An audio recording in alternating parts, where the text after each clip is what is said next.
So it turns out the most famous priestesses in the ancient world were actually high on methane gas for thousands of years. So what was going on? The Oracle of Delphi, or the Pythia, were priestesses of Apollo in Delphi, Greece. They were chosen from local women, and they were often celibate, widowed, elder, and had high moral standing.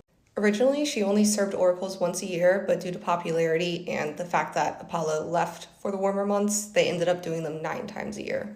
But visitors couldn't just walk in and receive an oracle from the Pythia. They had to go through an elaborate process first. Visitors would have to offer sacrifices, namely goats, and they would be observed for their behavior.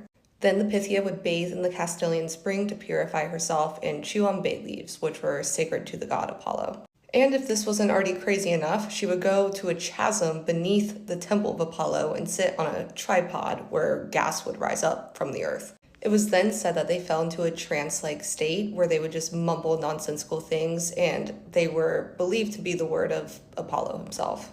These mumblings were then translated by her male priest into verses or statements, and they were often deliberately ambiguous to keep her credibility. But during the Roman Empire, their popularity and credibility began to decline, and so did the institution itself. However, some emperors still respected the oracle at Delphi, and Nero and Hadrian were documented visiting. Then Theodosius I banned pagan rituals, and the oracle fell silent.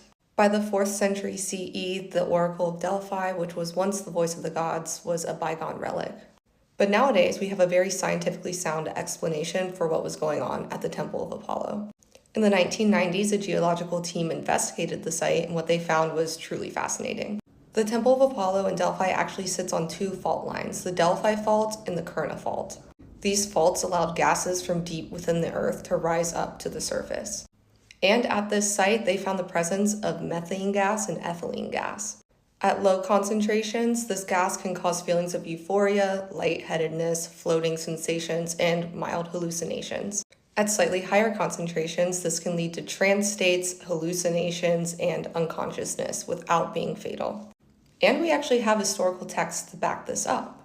Plutarch himself wrote that the Pythia's trance was caused by a pneuma, which was a vapor rising from the ground. He even stated that it sometimes damaged the Pythia's health. So what do you like to believe? Do you think this was actually the god Apollo talking through these women, or do you think they were just high?